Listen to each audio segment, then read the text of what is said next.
위말금 이름이 이게 어떤 의미인가요? 소화기 질환은 겪어보지 않은 사람은 그 힘듦을 모릅니다. 그래서 예를 들어서 우리가 캠핑을 갔는데 아주 비바람이 치는 상황이 처해 있을 때가 소화기 질환의 비유적으로 생각을 하면 돼요. 속이 편해야 모든 게 좋다라고 하듯이 우리가 캠핑을 갔을 때도 맑고 화창한 날이면은 아주 좋잖아요. 그런 의미에서 이제 맑음이라고 하는 이름을 짓게 됐습니다. 위가 맑다는 의미가 어떤 의미일까요?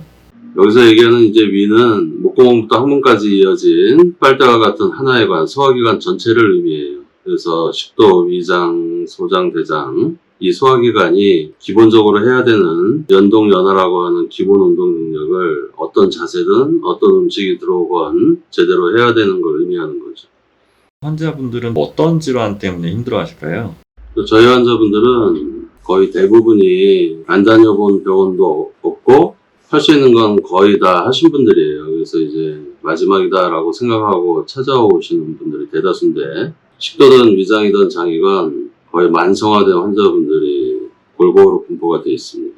역류성 식도염뿐만 아니라 이제 만성 위염, 그 다음에 이제 아주 잦은 설사, 복통 증상은 아주 다양하죠. 만성 질환은 주로 어떻게 치료하시나요? 이제 대부분 한방이건 양방이건 현실적인 대부분의 치료는 대증요법을 위주로 하고 있어요. 증상에 맞춘 치료. 소화기에 있어서는 이제 증상에 따라 식도약, 위장약, 장약 이런 식의 약으로 증상을 완화하는 걸 목표로 하는 치료를 하게 되죠. 그래서 증상에 따라서 이제 약의 가지수가 이제 늘어나게 되고 처음에는 듣다가 이제 서서히 안 듣게 되는 상황에 빠지게 돼요. 그래서 대증요법은 응급적이고 급할 때는 써먹어야 되는데 현실적으로 반복적으로 장기적으로 하다 보면은 이제 내성이 생기면서 안 듣게 되죠. 그래서 이제 환자분들은 갈수록 힘들어지고 병원만 계속 바꾸는 반복된 만성화가 되는 경우가 대다수예요. 그래서 저는 급할 때는 증상을 완화하는 거를 하지만 만성화된 분들은 인체의 자생력, 내 안의 모든 문제를 스스로 해결할 수 있는 힘을 가진 생명체고 우리 몸을 구성하는 조직 중에 죽을 때까지 발달시킬 수 있는 유일한 조직이 근육이에요. 자생력과 근육이 있기 때문에 남녀노소 나이와 상관없이 어느 누구라도 능력은 정상화시킬 수가 있어요. 그래서 저희 치료 방식은 도움을 받고 이용하게 만들어서 환자분들의 기능, 능력을 정상으로 만들어가는 과정이죠. 그래서 치료라는 도움을 통해 좋아짐을 느낀다는 것은 약으로 좋아진다는 개념이 아니고 도움받고 이용해서 내 능력이 커져서 좋아지는 거예요. 육체에 한 번 키운 능력은 쉽게 무너지지 않기 때문에 평생 오랫동안 건강하게 지낼 수가 있죠. 원장님께서도 관리를 따로 하시나요?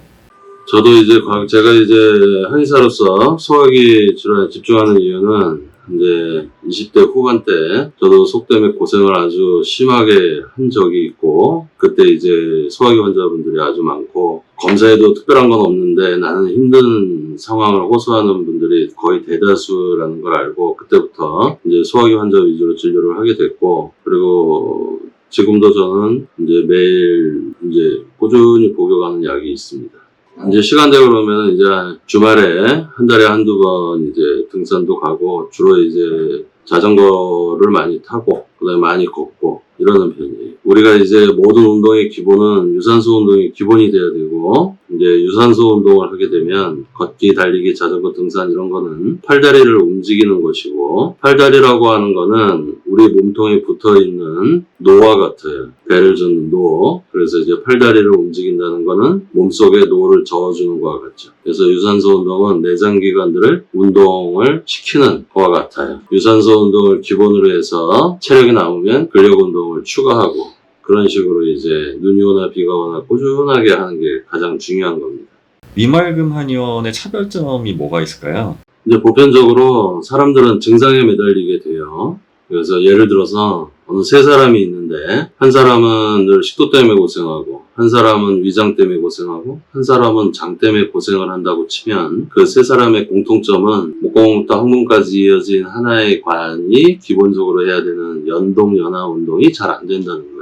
개개인의 특성, 살아온 환경, 즐거운 먹어온 음식에 따라 드러나고 강조되는 증상들만 달라지는 거죠. 그래서 식도약, 위장약, 장약 이런 식의 기본적인 치료를 했는데도 반복이 되고 이제 심화가 되고 만성이 되면은 연동 연화가 제대로 될 수 있는 걸 찾아서 거기서부터 풀어가야 돼요. 그러면 개개인에 따라 강조되는 증상에 따라 편차만 있는 거지 가장 기본적인 핵심은 똑같을 수밖에 없어요. 그건 모든 생명체들의 공통점이죠. 동물이건 사람이건 들어온 음식을 위에서 아래로 내려보내는 운동을 균일하게 해야 된다는 거예요. 거기부터 풀어가야 해결이 되는 거예요. 저도 옛날에 많이 고생을 해갖고 안 해본 치료가 없었어요. 근데 이제 그런 식의 치료가 더 이상 도움이 안 된다는 걸 알고 이제 저도 살아야 되니까 이제 방법을 찾았고 그걸 이제 환자분들한테 해드리고 있는 거죠.